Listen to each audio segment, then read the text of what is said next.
Hello, so what I've got here is a t-shirt that we've dyed previously, and I thought you might be interested to see that I attempted to create like a heart shape on this t-shirt, but it didn't dye so well.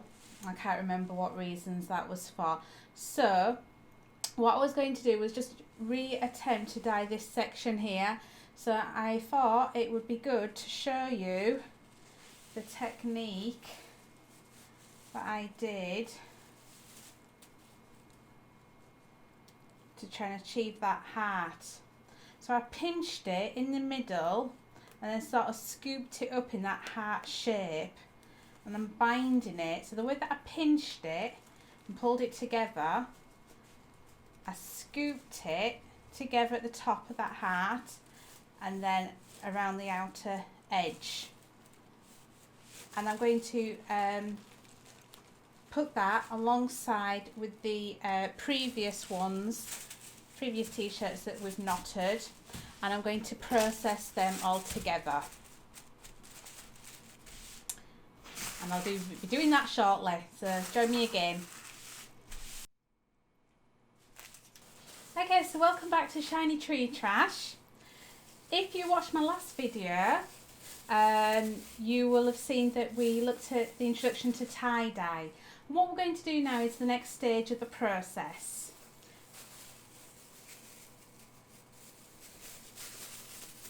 Okay, so what we need are some gloves.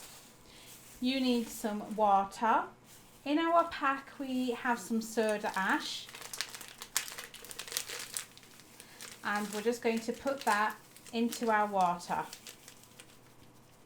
So the soda ash is going to be an agent that helps create the fabric, so it's absorbent, so it's going to absorb the dye evenly.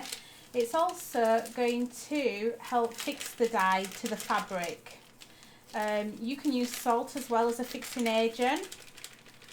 I'm just going to put that in. I'm wearing the gloves just to protect my skin, because we don't want to be getting that onto our skin. I'm going to give that a little bit of a swirl. I may need to add a little bit more water, but I thought I'd get the fabric in first just to see if there was, I didn't want it overflowing. So in our last video we looked at the pinching method, so let's share that. So in the last video we looked at the pinching method, where we got the rubber bands and we just pinched it randomly, and we're just going to put that in. We then looked at the folding method, where we pleated the fabric, the t-shirt in this case, and we bound it along the length of the t-shirt. So in that goes. And then the final one we looked at was the swirling design. I like to call it the bullseye, which is the similar method to what I'm wearing on my t-shirt, where you just pinch a central point and you pick your t-shirt up and you bind along the fabric that way. And in that goes. And then as an added footnote, I showed you one that I'd previously done but didn't dye too well, which was like the pinch method, but I pinched, instead of just pinching it in a central place, we pinched it in the shape of a heart. So I'm going to put that in there as well, because I'm going to re-dye that, just because I didn't like the colour combination. So that for me is a bit of an experimentation t-shirt. Now we're just going to make sure that all these fabrics are submerged so they can draw up that water. The reason why I'm also wetting the fabric out is that if you wet the fabric and it's moist when you apply the dyes then are absorbed into the fibres better. Just as a reminder, these are all 100% cotton t-shirts. What's interesting, I don't know if you can see that here, is that the stitching didn't dye on this t-shirt, because even though the t-shirt is 100% cotton, that thread is polyester and that doesn't absorb the dye. So we're just going to do that. We're going to wait 20 minutes now for this to soak up the dye, and then we'll come back. I'm going to rinse them out and then we'll have a look at the dyeing process. So join me shortly. You can pause the video and go get yourself a cup of tea. I think I might do the same. So I'll see you shortly. Welcome to Shiny Tree Trash. So this is where the magic's really going to begin now. We are going to dye our tie-dye pieces that we've already tied off in a previous video. I'm going to just get myself ready, so join me in a second.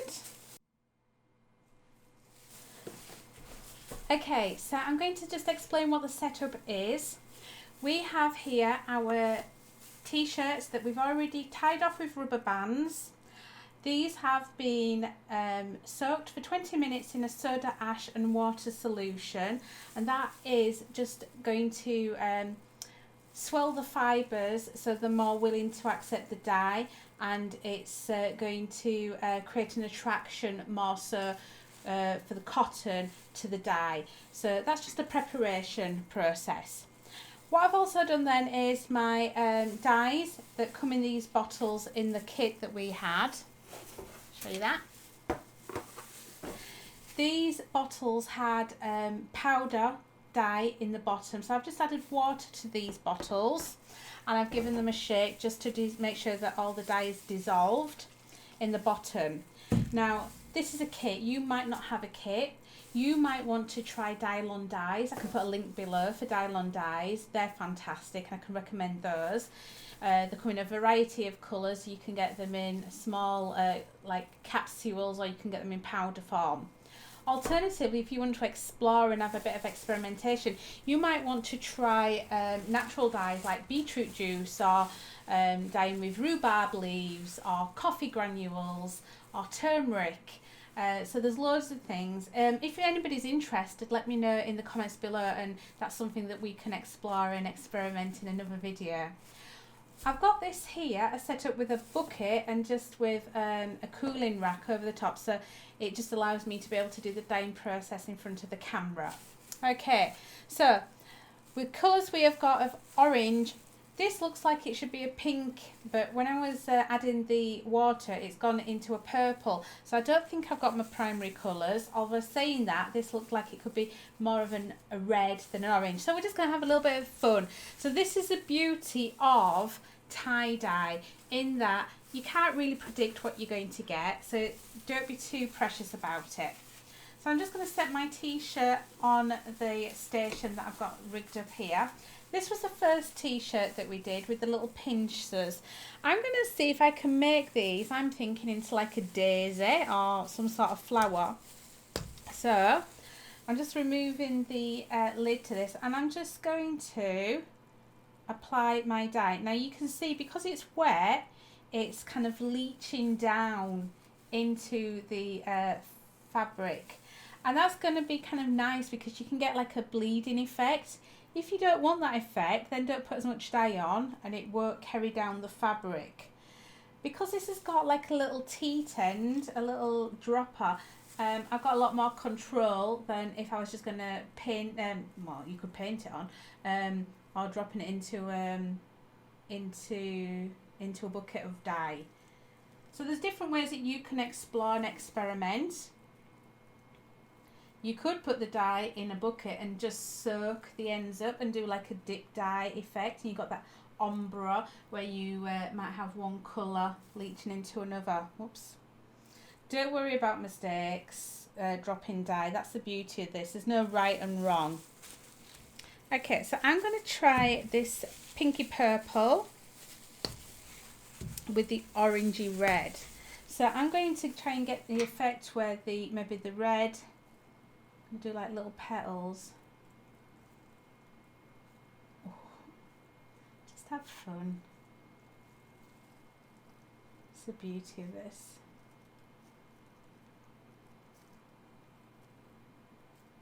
If anybody does try this out, I'd love to hear about your experiments and how you find it.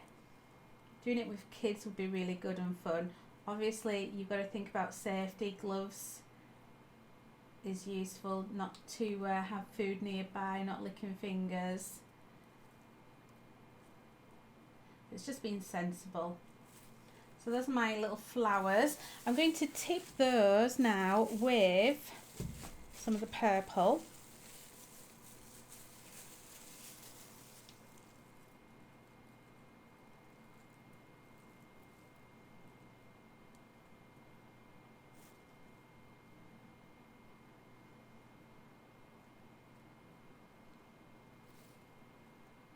Oh, that's lovely.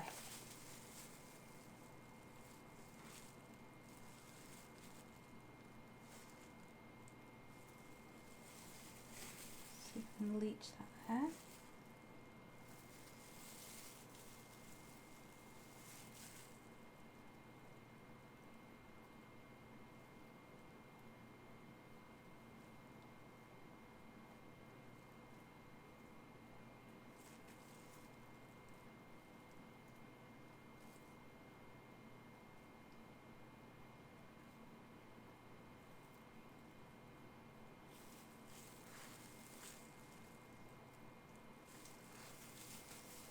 I'm just seeing here that I've missed one beauty little flower down here.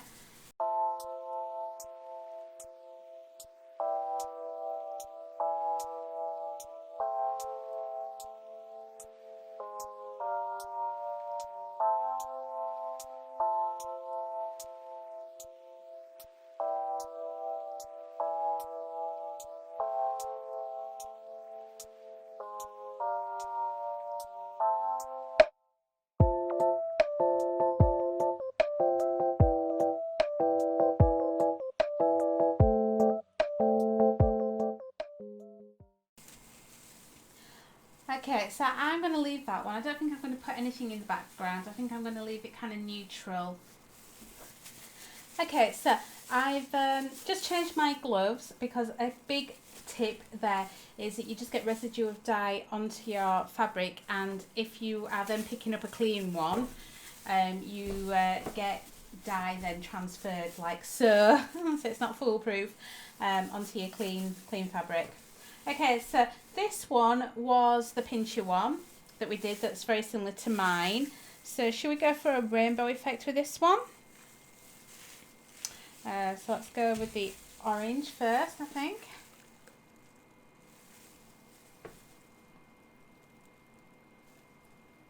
Obviously, if you're doing dye all over, it doesn't really matter because it will overlap and soak. And what's nice about these is that you do get that blend of dye, the bleed into each other and create other tones. Let's do the yellow. I'm just gently lifting and making sure that I'm soaking all the way through, because you do want it to penetrate through the body of the fabric.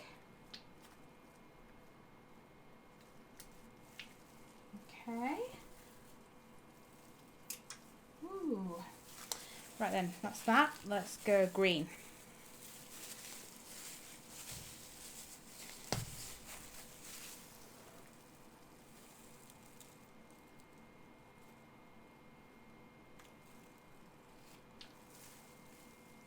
You might not want to get the colours to meet. You might have it with a little bit of white through, like I'm doing here, just to break up the design a little bit.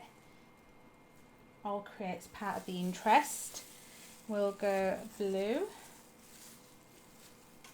Oops, lost my lid there.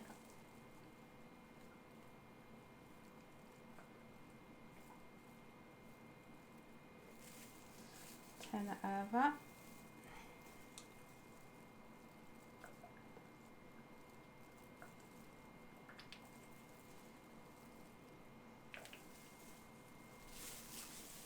And orange, purple to end with there.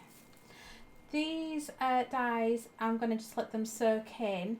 What I'm going to do then after is wash them through, so it'll remove any of the excess dye. I'm just going to give the dye a chance to penetrate through. So there you go. I think I'm going to leave it like that. Just add a little bit of blue perhaps where that purple's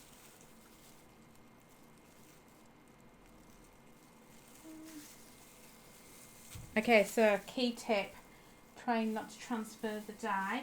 I've got an area down here where I'm just going to let them dry off, so excuse me 1 second.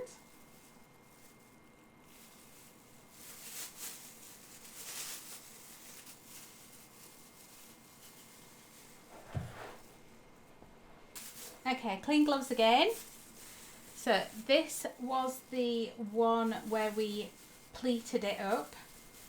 Okay, so shall we, I'm just thinking I didn't wipe down that, that's a bit of a mistake, isn't it? Should we go blue on this one? Should we do stripes?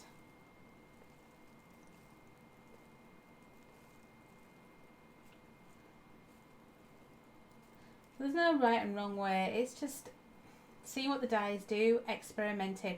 I think the more you do, you can predict what would happen, but it's never going to be a definite way, and that's the beauty of it. So I think just allow yourself to be free and accept what may or may not happen. What I really like about this now is where it's bleeding and you're getting the lighter blue. I kind of like it just like that, to be honest. Sometimes less is more. There we go, just turning that over.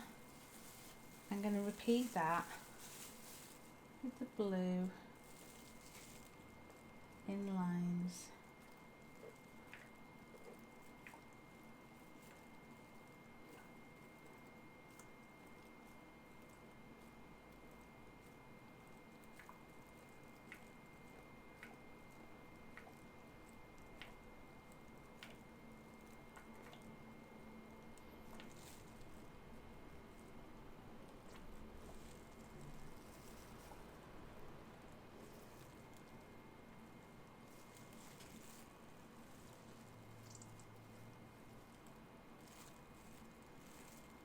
I think I'm going to just leave it like that.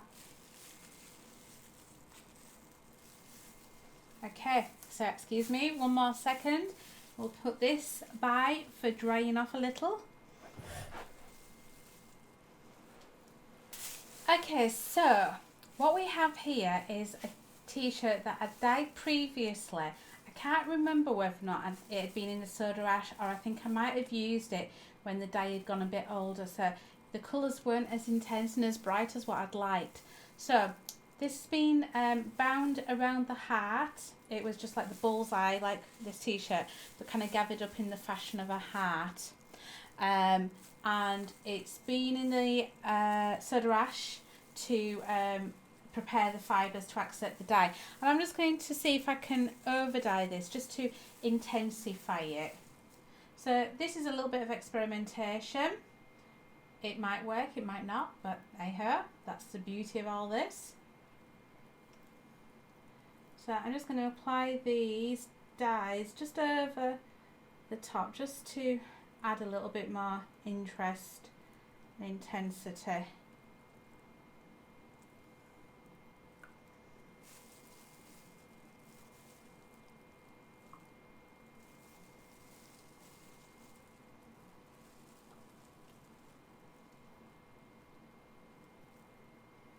You know, perhaps if I was a little bit more organised, a bit more patient, I could have got paintbrush and painted over the top of this.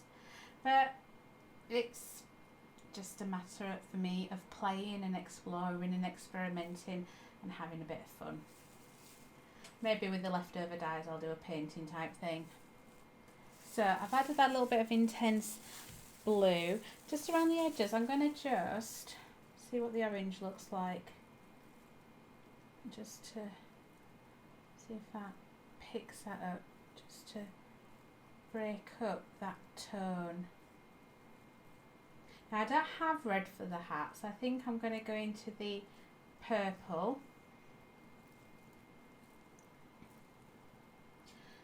Really key thing, should have mentioned at the start, is to make sure that you've got plenty of things down like newspaper to protect your work area. I think if I wasn't wearing a tie-dye top as it is, I'd be wearing an apron. I think it's kind of common sense, but we'll say it anyway. Okay, so added a little bit more texture there. I'm going to see what the yellow looks like. Just, yeah, a bit of green. I'm just going to drop that in.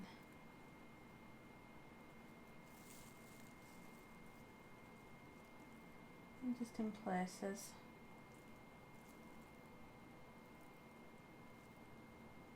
Just to add a little bit of something in places. Not too much, I don't think.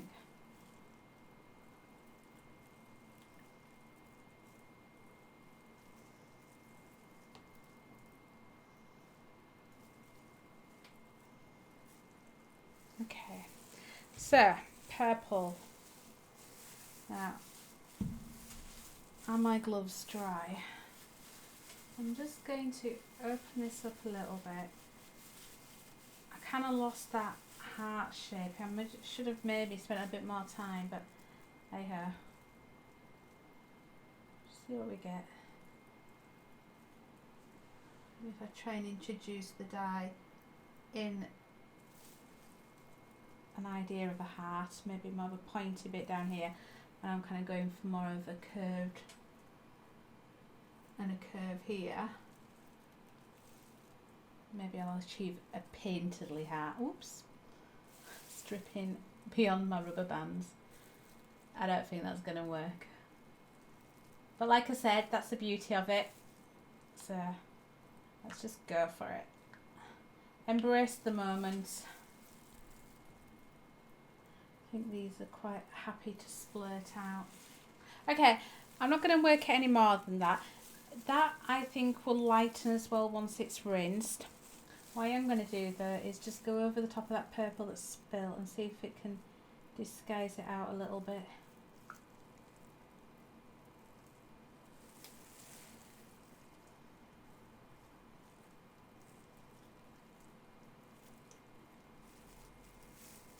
I think it'll look more interesting than it did. Okay, and there's enough dye there to do a little bit of exploring and experimentation tomorrow. So what I'm going to do is I'm going to leave these t-shirts to dry. I'm going to come back to them once they are dry. I'm going to rinse out the excess dye, and then what I'll do is I'll bring them back to you guys and we'll unveil the fantastic mysterious designs. We'll chop those rubber bands off and we'll look at them together if that's okay. So please join me again soon. Press that like button. Don't forget please to subscribe and to follow and share the videos, and I look forward to seeing you soon. Thank you.